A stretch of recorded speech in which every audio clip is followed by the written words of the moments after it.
नमस्कार, आदाब, सत श्री अकाल। मेरा नाम है शुभेंदु प्रकाश और आप अपने TV screen, laptop screen, mobile screen और तमाम डिजिटल प्लेटफॉर्म पर शुभेंदु के कमेंट्स देख रहे हैं। आज हमारे साथ हैं आनंद सर। आनंद सर, आपका बहुत बहुत स्वागत है हमारे चैनल में। जी धन्यवाद, नमस्कार। आनंद सर इससे पहले 3-4 किताबें लिख चुके हैं और किताबें लिखने के कारण मैं इनको वरिष्ठ हिंदी लेखक कहता हूं और एक तरीके से गरीब हिंदी लेखक भी कहता हूं। तो आनंद सर की अभी एक किताब आई है अमेज़न पे,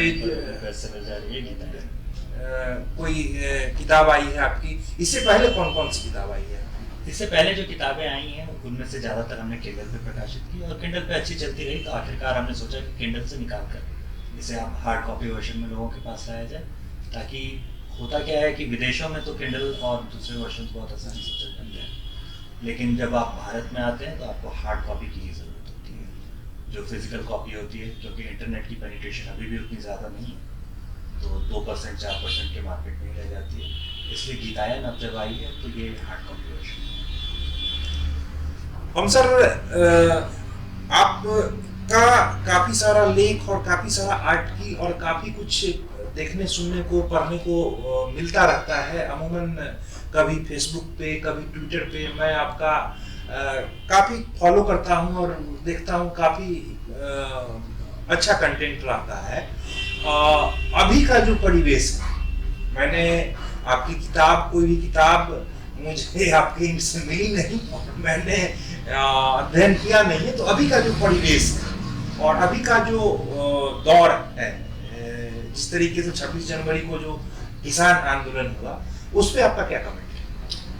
देखिए, आंदोलन था, शुरुआत में कभी जरूरी आंदोलन रहा होगा, ये काफ़ी पहले हाईजैक हो चुका था। तो इसे बाद के दौर में, मतलब पिछले 2 महीने से जब हम इसे टीवी पर देख रहे हैं, इस पूरे दौर में इसे आंदोलन कहना उचित नहीं होगा। ये एक दंगा फसाद की तैयारी थी पिछले 2 महीने से, और बहाना ढूंढा जा रहा था जिससे कि किसी तरह से लोगों को भड़काया जा सके। अच्छा कह लीजिए इसे कि लाख उकसाने के बावजूद पुलिस बल ने अपना नियंत्रण बनाए रखा, कोई गोलीबारी नहीं हुई और इससे दंगे का रूप देने का मौका नहीं मिला। आज तो मेरे ख्याल से आज किसान आंदोलन समाप्त हो चुका है। ये हिंसा के बाद जो है सो एकदम समाप्ति की कगार पे आ गया है। कोई वहाँ कोई दिखाई नहीं दे रहा है, सब कुछ खत्म हो गया। तो इसमें क्या लगता है आपको, सरकार का कोई प्लानिंग था या कुछ इस तरह का कुछ क्या? नहीं, ये देखिए, हमेशा से अगर आप भारत में करीबन 100 साल पहले के दौर में चले जाएंगे तो आप देखेंगे कि गांधी जी ने इसे बहुत पहले पहचान लिया था कि पुलिस का या सरकार का दमन तभी शुरू हो सकता है जब आंदोलन में हिंसा हो।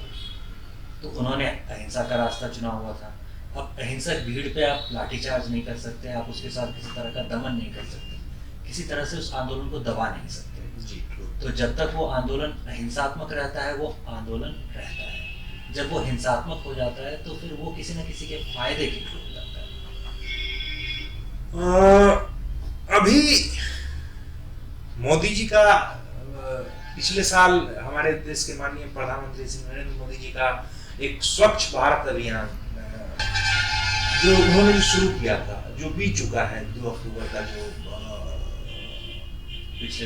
पिछले दौर का, कितना आप उसको सफल मानते हैं? और पटना का जो परिप्रेक्ष्य है, पटना में जिस तरीके का एक कचरा उठाने वाली, कचरा निकालो इस तरह का एक गाड़ी आजकल चल रही है, इसको आप कैसे देखते हैं? देखिए, पटना आज की तारीख में भारत के सबसे गंदे शहरों में से एक है। और सिर्फ पटना की ही बात मत कीजिए, जो 4 सबसे ज़्यादा गंदे शहर हैं उनमें से कई तो बिहार नहीं है, चाहे वो पटना हो, चाहे वो गया हो, चाहे वो मुजफ्फरपुर हो। जैसे ही आप सर्वे कराते हैं या कोई भी सर्वेक्षण करवाते हैं तो ये पता चल जाता है कि ये 3 जो है ये तो टॉप में रहते हैं। तो सफाई हुई है, इसमें हम कहेंगे कि राज्य सरकार की बहुत बड़ी नाकामयाबी रही। हालांकि यहाँ पर भी सरकार में भाजपा लगातार की हिस्सेदार है। करीबन पिछले 15 साल से बीच का एक छोटा सा हिस्सा अगर हटा दें तो भाजपा के नेता सरकार में बराबर के भागीदार रहे हैं। कभी वो उप मुख्यमंत्री के तौर पे, कभी बहुत सारे मंत्रालयों का विभाग उनके पास रहा।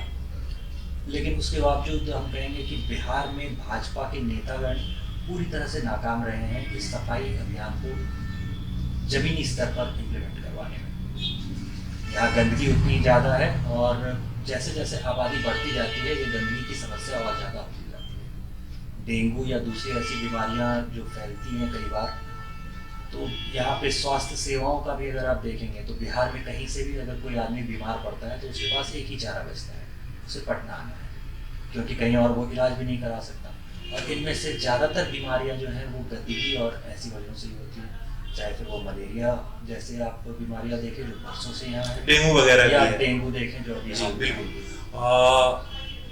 मेरा जो अभी का जो इस संदर्भ में जो सवाल है कि जैसा कि मैं देख पा रहा हूँ कि आपका आप जिस तरीके से लिखते हैं, जिस तरीके से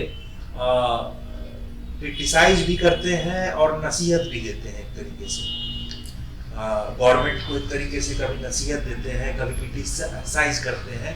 तो मेरा जो सवाल है कि ये जो कचरा वाला जो गाड़ी जो आता है रोज जो सुबह में, और पुष्पम के प्रियतम पुष्पम प्रिया चौधरी के जो प्रियतम है उन्होंने ही इसको मतलब कि इम्प्लीमेंट किया था।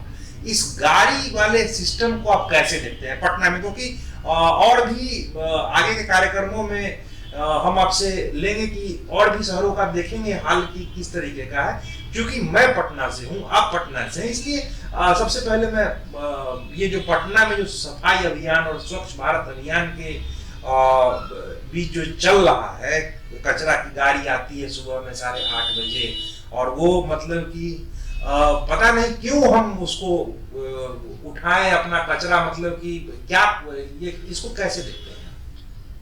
देखिए, इसमें जो मेरा सबसे पहला इस किस्म की गाड़ियों से सामना हुआ था वो इंदौर में हुआ था। इंदौर एक आयोजन के लिए हम लोग गए हुए थे और होटल के जिस कमरे में थे, अचानक उसके नीचे जब इस किस्म का गाना बजना शुरू हुआ तो हमने खिड़की से झाँक कर देखा कि ये हो क्या रहा है।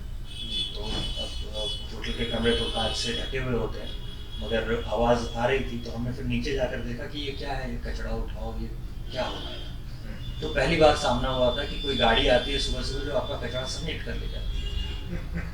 तो जब इंदौर में ये देख लिया था, उसके काफ़ी बाद जब ये पटना में इम्प्लीमेंट हुआ और यहाँ पे उसे देखा तो मेरी समझ में आया कि भाई ये तो इंदौर और भोपाल में जिस चीज़ की बात हो रही थी उससे काफ़ी अलग है, और उसका बिल्कुल कहिए कि नकल के लिए भी जो अकल चाहिए वो अकल छोड़कर इस नकल को किया गया है। होता क्या है कि आप जब कचरा ऐसा इस किस्म का कचरा समेटते हैं तो इस किस्म के कचरे को अगर पूरी तरह से संशोधित करके, या इसे में जो सड़ने लायक कचरा है, जो वेजिटेबल या इस किस्म का वेस्ट है जो सड़ गल करके खाद में बदला जा सकता है, जो कांच जैसा कचरा है जिसको रिसाइकल किया जा सकता है, जो प्लास्टिक है रिसाइकल किया जा सकता है, और कुछ ऐसा वेस्ट होता है जो कि बिल्कुल हैजार्डस वेस्ट जिसको हम कहते हैं। मान लीजिए गाड़ी की पुरानी बैटरी किसी ने फेंक दी, उसे आप समेट कर उसी में मिला देते हैं तो वो पूरी तरह जहरीला हो जाता है, किसी काम का बचता नहीं है। तो अलग अलग हिस्सों में बांटकर जब तक ये काम नहीं किया जाता तब तक ये जो सिस्टम है इसका कोई खास फायदा होता नहीं है। अगर आप पटना में ही देखेंगे तो एक बड़ा सा कचरे के शोधन के लिए एक बड़ा सा संयंत्र बना हुआ है। ये बहुत ज़्यादा दूर भी नहीं है यहाँ से जहाँ हम लोग बैठे हैं। अगर चितकोरा के पुल से हम लोग थोड़ा आगे जाएगा गंजबाग की तरफ तो वो फैक्ट्री आपको दिख जाएगी। फैक्ट्री क्या कहें, जहाँ कचरे को साफ करने का या संशोधित करके कुछ और बनाने का काम हो सकता है, ये बना हुआ है। मगर वहाँ कुछ होता है या कुछ काम हो पा रहा है ऐसा हम लोग नहीं कह सकते, क्योंकि जहाँ भोपाल में आप देखेंगे कि इससे काफ़ी ज़्यादा इनकम जनरेट कर पा रही है म्यूनसिपैलिटी, यहाँ पे अगर किसी चीज़ को अगर आप देखेंगे तो इससे समस्याएं ज़्यादा हो रही हैं और फ़ायदा कम हो रहा है। समस्याएं ज़्यादा हो रही हैं, फ़ायदा कम हो रहा है।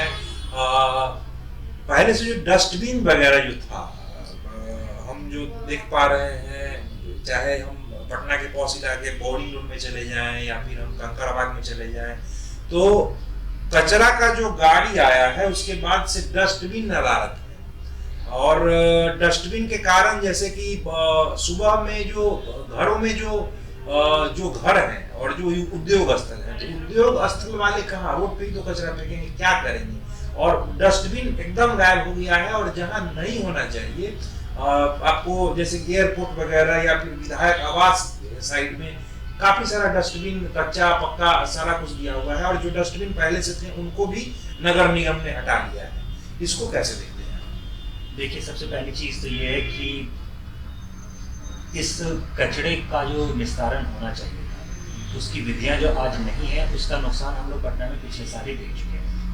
आप अपनी पॉलिथीन और इस तरह के कचरे को अगर इधर उधर फेंकते हैं तो अंत में वो किसी न किसी नाली में बहकर जाता है, फिर वो नालियाँ जाम होती हैं, और उसके जाम होने के बाद पानी अगर निकलेगा नहीं शहर से, तो पिछले साल जो पटना में बाढ़ आई हुई थी, असल में वो बाढ़ तो थी नहीं, वो तो पानी का जल जमाव था। नालियों से पानी निकल नहीं पा रहा था, सब हाउस काम नहीं कर पा रहे थे। और सबसे मज़ेदार चीज़ ये कि जो ड्रेनेज सिस्टम है उसका नक्शा म्यूनसिपैलिटी वालों को ही नहीं मिला। भाई आपने बनवाया है, आप हर साल सफाई करते हैं या कहते हैं कि आप सफाई कर रहे हैं, अगर आपके पास नक्शा ही नहीं है, किस चीज़ की सफाई कर रहे थे आप इतने साल से? तो ये सारा कुछ जो वहाँ जाएगा और इस तरह से वेस्ट होगा, तो इसका नतीजा हम लोगों को ही भुगतना पड़ेगा, और ये आम जनता ही भुगतती है। क्योंकि जो बड़े लोग होते हैं उनको आपने देखा भी कि भाई हाफ पैंट में उन्हें रेस्क्यू कर लिया गया था, और आम आदमी जो कंकड़बाग में फंसा हुआ था इस जल जमाव में, उसके लिए कौन काम कर रहा था? तो उसके लिए पप्पू यादव आते हैं जो कि चुनाव वगैरह लड़ते हैं, तथाकथित, और वो कुछ सामान पहुंचा जाए, नाव से पहुंचा जाए, ट्रैक्टर से पहुंचा जाए, तो वो पहुंच गया। वरना पीने का पानी तक जो है वो छात्रों ने मिलकर और आपसी चंदे वगैरह से मुहैया करवाया था, नहीं तो पीने का पानी भी लोगों को उपलब्ध हो पाता है। इसमें भी आता है, बहुत बुरा हाल है, कचरा कचरा, सिर्फ कचरा ही। पटना में कचरा कचरा है। कुछ फ्लाईओवर बने हैं, कुछ ब्रिज बने हैं, आप जैसे कि बेरी रोड पे एक आसियाना जाने के लिए वो वहाँ क्या बोलते हैं, जगदेव पर जाने के लिए एक ब्रिज गिरा है, या फिर आर ब्लॉक से सीधा दीघा की ओर जोड़ रहा है। तो इससे जाम की समस्या पे कहाँ असर पड़ रहा है? और जो लोग जैसे कि अभी जो पुल जो बना है जगदेव पथ वाला, उसको आप कैसे देखते हैं, और ये इतने सारे पुल और पुलियों को निर्माण को कैसे देखते हैं? इन पुलियों का निर्माण अगर देखना है तो आप किसी भी बड़े शहर से, भारत के ही किसी बड़े शहर से, किसी हम विदेश में जाने के लिए भी नहीं कहते, भारत के ही किसी बड़े शहर से की तुलना करके देख लीजिए। जब आप ऐसे निर्माण के आसपास से गुजरेंगे तो आपको सड़कों पर फैला हुआ पानी, कूड़ा कचरा वहीं फेंका हुआ, जो निर्माणाधीन चीज़ें हैं उनके टुकड़े या फिर और दूसरा मलबा वहाँ सड़क पे पड़ा हुआ नहीं दिखेगा। यहाँ पटना में देख लीजिए आप, तो ऐसी सड़कें जो बन रही होती हैं या ऐसे फ्लाईओवर जो बन रहे होते हैं, इसका सारा कचरा वहीं फेंका हुआ होता है। तो अगेन घूम फिर करके जनता के ऊपर ही ये समस्या आती है, क्योंकि फिर से उससे जो कचरा जनरेट हो रहा है नया, उससे जनता को समस्या हो रही है। वहाँ पानी लगा हुआ है तो उसकी वजह से जाम लग रहे हैं, और जब ये सड़क या ये फ्लाईओवर बन के तैयार भी हो जाती है तो कितनी ज़्यादा इफेक्टिव है ये आप चल करके देख सकते हैं कभी भी। ये चूँकि जो नियम कायदे होते थे, जैसे कि एक फ्लाईओवर के लिए आमतौर पे नियम चलता है कि फ्लाईओवर पे धीमी चलने वाली गाड़ियाँ नहीं चलाई जाएंगी जी। अब आप देखेंगे कि फ्लाईओवर पे वो ठेला वाला रिक्शे को खींचता हुआ जा रहा है। अब एक वो जब खींचना शुरू कर देता है तो उसके पीछे जितनी कारें हैं वो धीमी पड़ेंगी और उस पर जाम लगेगा। तो जाम की समस्या से आपने कहा था कि ये निजात मिलेगी, इसलिए आपने फ्लाईओवर बनाया है। असल में तो उस फ्लाईओवर पे किसी एक ऐसी गाड़ी के चलते ही फिर से जाम लग गया। तो सिविक सेंस जो डेवलप होना चाहिए था, उसके साथ साथ आपको लोगों को शिक्षित करना चाहिए था या बताना चाहिए था कि भाई इस फ्लाईओवर पे इस किस्म की गाड़ियाँ नहीं चलेंगी। वो तो गायब है। अगर ऐसी चीज़ें नादारद हैं तो इससे सुविधा उतनी नहीं होगी जितनी असुविधा होगी, और यही होता हुआ हम लोगों को दिख भी रहा है।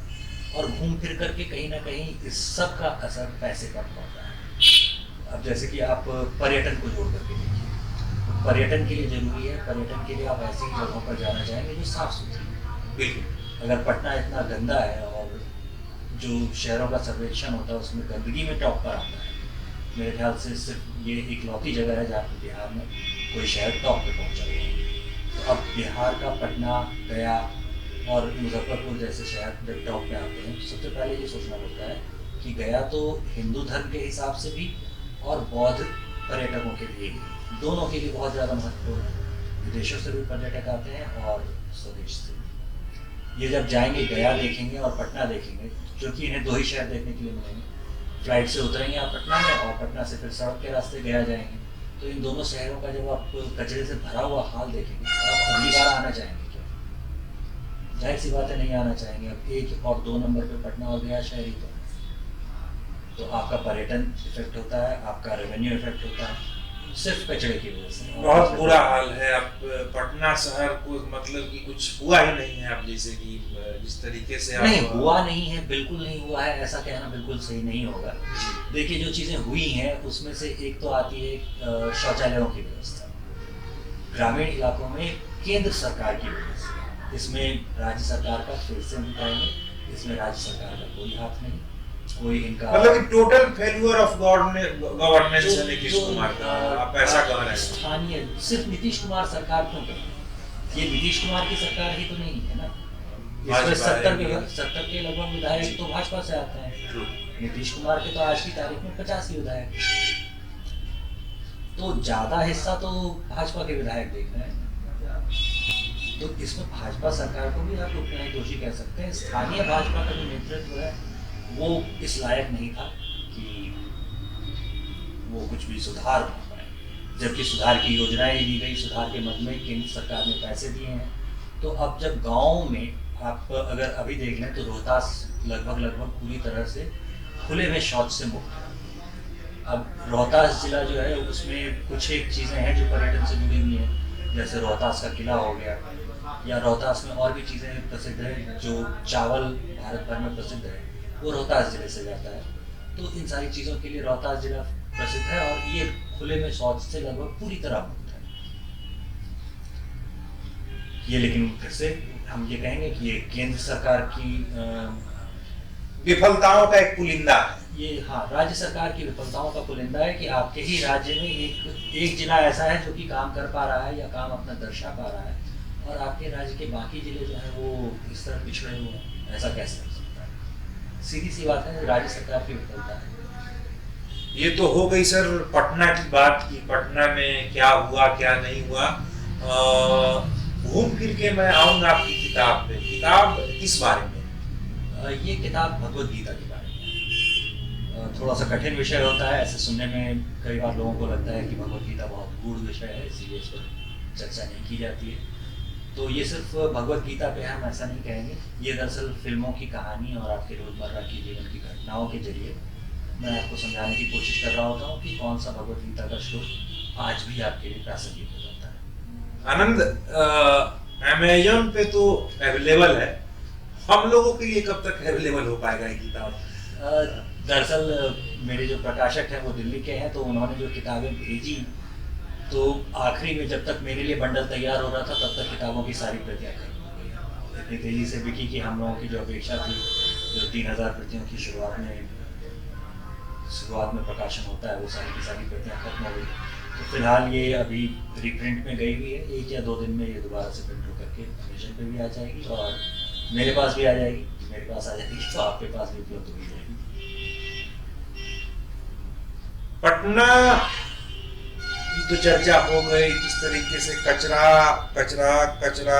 थोड़ा सा लॉ एंड एडमिनिस्ट्रेशन पे आते हैं। अभी का जो एक अध्यादेश कहेंगे, आप एक लेटर कहेंगे, उसको लेटर ही कर लीजिए।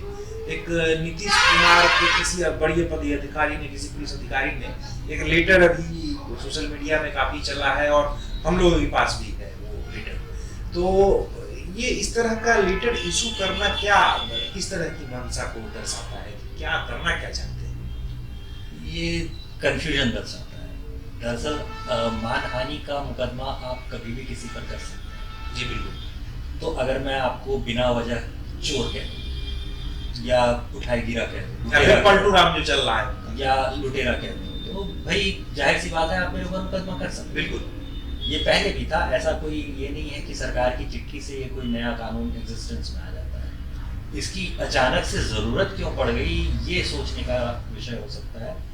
अचानक से ज़रूरत शायद इसलिए पड़ गई क्योंकि अचानक से सरकार और सरकार के काम की निंदा जनता में आपस में शुरू हुई। सोशल मीडिया अखबार नहीं है, आप अखबारों को नियंत्रित कर सकते हैं। आप जो विज्ञापन देते हैं उसके जरिए आप नियंत्रित कर सकते हैं कि ये खबर आएगी, ये खबर नहीं आएगी। लेकिन सोशल मीडिया पे जनता जो आपस में बात करती है या जनता ने जो नाम दे रखे हैं, ये वैसा ही है जैसे कॉलेज में हम लोग प्रोफेसर का किसी का छिपकली नाम रखते हैं या किसी का कदीमा नाम रखते हैं। कदीमा छिपकली। तो अब जब ऐसा नामकरण हो गया है तो जाहिर सी बात है वो प्रोफेसर को ये पसंद नहीं आएगा, और ऐसा नाम सोशल मीडिया पे यूज होता रहे, सोशल मीडिया पे वायरल हो रहा है ये सारा कुछ। इसको रोकने का हमेशा से प्रयास किया जाता इसको है। रोकने का अगर आप थोड़ा सा याददाश्त पे जोर डालेंगे तो आपको याद आएगा कि पिछले वर्ष जब यहाँ एक मूर्ति की स्थापना हो रही थी और उसके बाद बाबू कुंवर सिंह, वीर कुंवर सिंह की मूर्ति की स्थापना के बाद वीर कुंवर सिंह के नाम पर एक दिवस मनाया जा रहा था। काफ़ी लंबा चौड़ा सरकारी आयोजन था। उस सरकारी आयोजन में आपको अगर याद होगा तो उसमें नीतीश कुमार जी ने कहा था कि भाई सोशल मीडिया पे वायरल हो रहा है, वायरल तो बीमारियां होती हैं, तो वायरल नहीं होना चाहिए, ये नहीं होना चाहिए। तो सोशल मीडिया से या समाज के लोग आपस में बात कर रहे हैं और उनके खिलाफ बात कर रहे हैं, इस बात से नेताओं को हमेशा दिक्कत रही है और हमेशा दिक्कत होती रहेगी। तो जनता की आवाज़ किस तरह से दबाई जाए, कैसे उनको एक बार धमका दिया जाए, ये चिट्ठी उसका तरीका माना जा सकता है, इससे ज़्यादा कुछ नहीं। आजकल जिस तरीके का जो सोशल मीडिया का जो यूट्यूब चैनल्स की भरमार है, यूट्यूब न्यूज, उसमें हम देख पा रहे हैं आज नीतीश कुमार नहीं रहेंगे मुख्यमंत्री, मोदी जी मर गए, इस तरह का मतलब कि थंबनेल क्रिएट किया जाता है, क्लिकबेट, इस तरीके का न्यूज करना कितना जायज आप देखते हैं कि गलत तरह का प्रोपेगेंडा करके और उसमें मतलब कि व्यूज वगैरह लाने के लिए इस तरीके का अजीब ढंग का एक उन्माद है। आप सोशल मीडिया पे काफी एक्टिव हैं, इसलिए आपसे ये देखिए, ये क्लिकबेट पुराने जमाने में पैसे की ठगी के लिए मोदी जी मर गए ऐसा लिख देंगे।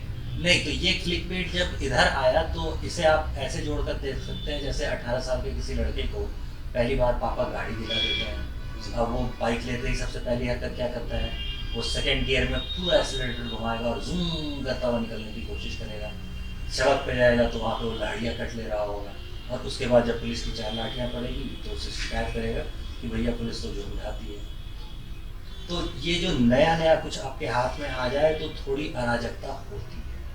घूम फिर गए सर जी, हम क्या बोलते हैं इसको, किसान आंदोलन पे आते हैं। किसान आंदोलन 26 जनवरी से लेके आज सुबह तक की हर टीवी चैनल का यही मुख्य हेडलाइन था। जो भी हमारा आज तक ले लीजिए, जो भी आप न्यूज नेशन, एनडीटीवी में ले लीजिए, सब पे यही खबर, कहीं पे पक्ष में कहीं पे विपक्ष पे यही चीजें चल रही हैं। और आपका अपना व्यक्तिगत क्या विचार है इस मतलब कि क्या ये कानून ठीक है या फिर क्या, किस तरीके का कानून है, आप क्या समझते हैं? कानून बनाना सरकार की जिम्मेदारी थी, उन्होंने कानून बनाया या नीतियां बदली। अगर 70 साल से नीतियां सही रहती तो इतने ज़्यादा किसानों की जो आत्महत्या की खबरें हम लोग सुनते आ रहे थे, या जिसके लिए राहुल गांधी जी को संसद में बोलना पड़ गया था अपनी ही सरकार के खिलाफ, ये तो नहीं हो रहा होता। तो इन नीतियों को कभी ना कभी बदलने की ज़रूरत थी। मतलब कि आप इनको सही मानते हैं कि ये बदलाव कई मामलों में ये नीतियाँ सही थी। बिहार में देखिए आप, बिहार में आप महाराष्ट्र में किसानों की आत्महत्या की खबरें सुनेंगे और जगहों पे खबरें सुनेंगे। बिहार में आप सुनते हैं क्या किसानों की आत्महत्या की खबरें? लगभग ना के बराबर। यहाँ तो किसान पलायन कर रहे हैं, मजदूर किसान है, बिहार में किसान कहाँ है, मजदूर हो चुके हैं। चलिए वो भी मान लिया, लेकिन वो आत्महत्या नहीं कर रहे। आत्महत्या नहीं कर रहे। तो आत्महत्या नहीं कर रहे हैं, इसका एक बड़ा रीजन ये भी है कि सरकार ने यहाँ से 14-15 साल पहले ही एमएसपी और ये सारा जो था वो हटा दिया है। ये सारा कुछ नौटंकी बिहार में बंद हो चुका है और आप समझते हैं कि पूरे देश में भी इसको हटा देना चाहिए। देश में इसको हटा देना चाहिए। अब जैसे हमारा किसान जो है वो गेहूं की अगर खेती करता है तो उसे पता है कि आईटीसी इस पर्टिकुलर क्वालिटी का गेहूं खरीद ले, गेहूं में इतनी नमी होनी चाहिए, इतना उसका ग्रेन का वजन होना चाहिए, और ये एक पर्टिकुलर स्टैंडर्ड है, इतने पे अगर हम लेकर के जाएंगे तो ये आईटीसी खरीद लेगी, उसका आटा बन जाएगा और वो चला जाएगा। ऐसे ही राइस का है, राइस के मिल्स हैं, अगर आप रोहतास से लेकर के और पूरा बक्सर वगैरह तक देखें तो वहाँ जो चावल के मिल हैं उसमें चावल का काम हो जाता है। जो गोदाम का मामला था, गोदाम आज की तारीख में बिहार में सारे के सारे निजी गोदाम हैं। इनमें खर्च क्या आता है, 10 रुपये प्रति क्विंटल प्रति वर्ष का खर्च, प्रति कुछ समय का खर्च आता है। तो 10 रुपये प्रति क्विंटल अगर खर्च आ रहा है तो ये किसान के लिए आम नॉर्मल सी कीमत है। अब मान लीजिए कि इस साल उसे 1800 रुपये का एमएसपी मिल रहा है और उसे उम्मीद है कि अगले वर्ष मुझे 2000 रुपये का एमएसपी मिल जाएगा। तो वो क्या करता है, वो एक साल के लिए अपना गेहूँ रख लेगा। ज़्यादा से ज़्यादा उसकी कीमत क्या होगी भाई, 10-10 रुपये करके बढ़ेगा, तो 1800 रुपये से उसकी कीमत हो गई 1900 रुपये। लेकिन फिर भी वो बेच रहा है अगर 2000 में उसे, तो उसे 100 रुपये का फ़ायदा हो जाता है। लेकिन अगर यही चीज़ आप देखेंगे दूसरे कई राज्यों में, खास करके अगर आप देखें कि पंजाब जैसे राज्यों में, वहाँ पे जो एग्रो आप देखेंगे उसका एक पर्टिकुलर राजनीतिक परिवार से बड़ा करीबी संबंध है। सुखबीर एग्रो अगर आप देखें तो सारे के सारे गोदाम उसी के हैं। करीबन 29 गोदाम सिर्फ यूपी और पंजाब में मिला करके सुखबीर एग्रो के हो जाते हैं। अब इतने सारे गोदाम अगर एक ही राजनीतिक महत्वाकांक्षा घराने को या फिर घराने कह लीजिए, घराने के परिवार के हैं, तो जाहिर सी बात है कि कुछ ना कुछ है जो कि ये लोग अपना बचाना चाह रहे हैं। इसीलिए आप आंदोलन भी अगर देखेंगे तो आपको ये आंदोलन बिहार में, यूपी में, बंगाल में, असम में, या फिर आपको दक्षिण भारत के राज्यों में देख लें, इन सारी जगहों पर आपको ये आंदोलन नजर नहीं आएगा, क्योंकि किसानों को पता है कि इससे हमारा कोई नुकसान नहीं है। नुकसान कहाँ हो रहा है, यहाँ आढ़ती और जो बड़े जमींदार हैं। पंजाब के किसानों को हम किसान भी नहीं कहते, वो जमींदार कहते हैं, क्योंकि खुद तो वो खेती कर नहीं रहा होता, वो तो बिहार के और यूपी के मजदूरों को लगाकर अपने खेत में उनसे मजदूरी करवा रहा होता है, यही कर रहा है। तो ये तो जमींदार है, खेत किसान तो वो है ही नहीं। जिस तरीके से मूल्य जो कोई भी प्रोडक्ट, अभी मान लिया जाए कि एक मोबाइल है, एक कंप्यूटर है, तो उसका मूल्य कौन तय करता है? उसका मूल्य निर्माता, बाजार तय करता है। निर्माता ही तय करता है। निर्माता नहीं तय करता है, निर्माता भी नहीं तय करता है, ये कह लीजिए कि बाजार तय करता है। बाजार, डिमांड सप्लाई, डिमांड और सप्लाई का मामला है। अगर डिमांड बढ़ेगी तो भाई कीमतें भी बढ़ेंगी, अगर डिमांड घटेगी तो कीमतें भी बढ़ेंगी। मतलब 600 रुपये गोभी जो अभी जो देखने को जो मिला दिल्ली में, और बिहार के किसानों को 10 रुपये गोभी, 10 रुपये भी आप बहुत ज्यादा, 10 रुपये भी आप बहुत ज्यादा कह रहे हैं। अभी जब हम पिछले कुछ दिनों पहले दीघा के इलाके में किसानों से बात कर रहे थे तो हमें पता चला कि लोगों ने पिछली बार लॉकडाउन के दौरान 2 रुपये से खेतों से टमाटर उगाए गए, क्योंकि 2 रुपये 3 रुपये किलो के हिसाब से टमाटर उनका बिक रहा था, और जितने पे तो उनका जो मजदूरों का लागत होता था जिनको लगा करके वो सारे टमाटर तुड़वाते, वो भी पूरा नहीं पड़ता, तो उन्होंने खेत में टमाटर को सजा दिया। इन बिल से क्या इसमें कुछ सुधार आएगा? अल्टीमेटली जो सरकार को बेचकर एमएसपी लेता है, एमएसपी तुरंत नहीं आ जाती। एमएसपी जो सरकार देती है उसके लिए आप आवेदन करते हैं, फिर वो बिकता है, बिकने के कागज़ बनते हैं, कागज़ बनने के बाद आपको चेक मिलेगा, चेक आपके अकाउंट में आएगा, और अकाउंट कितने किसानों के पास है इस बात का अंदाज़ा इस बात से लगाया जा सकता है कि अभी जब जनधन अकाउंट योजना में अकाउंट बनने शुरू हुए तो करोड़ों की संख्या में अकाउंट्स हैं। तो अकाउंट उसके पास है नहीं, तो वो चेक लेके क्या करेगा, चेक लेकर के फिर से वो किसी महाजन के पास जाएगा, उसको कहेगा कि भैया ये चेक लेकर के अपने अकाउंट में डालो और उसके बाद तुम मुझे पैसे दे दो। इस पर वो महाजन कहेगा भैया इतना पैसा अगर मेरे अकाउंट में आया तो इसका नतीजा तो ये होगा कि मुझे इनकम टैक्स वाले को पैसे देने पड़ेंगे, तो भाई हम पैसा तो तुम्हारा देंगे, 2000 रुपये पर 100 रुपये तुम मुझे दे दो। अल्टीमेटली वो पैसा किसान के हाथ में कभी जाता ही नहीं, वो जाता था उसी आढ़ती, उसी के पास, उसी बीच के बिचौलिए के पास, जो कि हटाया जाना चाहिए। आप खेती कुछ भी नहीं कर रहे हैं, और बिचौलिया इस तरह से एक बार नहीं कमाता, बिचौलिया कई बार कमाता है। ऐसे जोड़िए 1,12,000 रुपए के आसपास का उसे कीटनाशक छिड़कना पड़ेगा अगर सब्जियों का खेत है तो। जी बिल्कुल। करीबन 60,000 रुपये उससे लगेंगे जो खाद चाहिए उसके। अगर हम लोग बीज की कीमत जोड़ें तो 1 क्विंटल बीज आलू का अगर लगा रहा है तो वो 6,000 रुपये का आएगा, और 200 ग्राम अगर आप सोच रहे हैं कि भाई 200 ग्राम परवल के बीज लगा रहे, परवल टमाटर के बीज लगा रहा है, तो 200 ग्राम उस बीज की कीमत, जो कि वो 10-10 ग्राम के पैकेट में आता है, 120 रुपये का वो पैकेट आता है, तो फिर मिला जुला करके आप मान के चलिए कि 6,000 रुपये के आसपास का उसको बीज लग रहा है। परवल सबसे महंगा होता है, परवल की कीमत इससे कहीं ज़्यादा हो जाती है, लेकिन बाकी चीज़ों के मामले में आप अगर जोड़ जाड़ करके देखेंगे तो करीब करीब 2 लाख रुपए उसे फसल लगाने और फसल को खेतों से निकाल करके मंडी तक पहुंचाने के लिए चाहिए।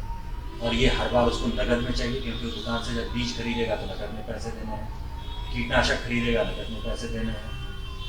अगर वो डीजल लेकर के आता है दुकानों से और उससे अपनी मशीन में डाल करके पंपिंग सेट चलवाता है, पानी पटाता है खेतों में, उसके लिए नकद पैसे चाहिए। तो हर बार जब ये नकद पैसे चाहिए तो नकद पैसे कहाँ से आएंगे? वो महाजन के पास से आएंगे। महाजन कितने के हिसाब से उसे पैसे दे रहा होता है? तो वो होता है 100 रुपये प्रति सैकड़ा। 100 रुपये किसान क्रेडिट कार्ड वगैरह भी आया है कुछ? ज़्यादातर किसानों से जो बात की है उसमें उनके पास कोई क्रेडिट कार्ड नहीं। उसके लिए जितने कागजात चाहिए उन कागजात की ना तो किसान को जानकारी है, और अगर जानकारी दिला भी दी जाए तो वो सारे कागजात जुटाएगा, मुहैया नहीं करवा, अपने खेत छोड़ करके वो बार बार बैंक तक दौड़ेगा उन कागजों को लेकर, तो ये थोड़ा मुश्किल है। तो जब तक आपका स्टाफ, बैंक का स्टाफ खेतों तक नहीं जाने लगता, तब तक तो किसान क्रेडिट कार्ड किसान इस्तेमाल करेगा, ये बात नहीं। फिर से घूम फिर करके वो किसान क्रेडिट कार्ड भी आढ़ती के पास ही जाता है। मतलब कि अभी जो मोटे तौर पे आप ये देख रहे हैं कि अभी जो बिल आया है वो किसानों के हित में है, और किसान बेवजह इस तरीके का, कुछ एक किसान भी उन्हें मत कहिए, किसान भी नहीं है, वो आढ़ती हैं और कुछ जमींदार हैं। और कुछ तो अब तो जब झंडा एक बार उन्होंने लगा कर दिखा दिया तो अब तो ये स्पष्ट है कि भाई ये सीधा सीधा खालिस्तान का मामला है।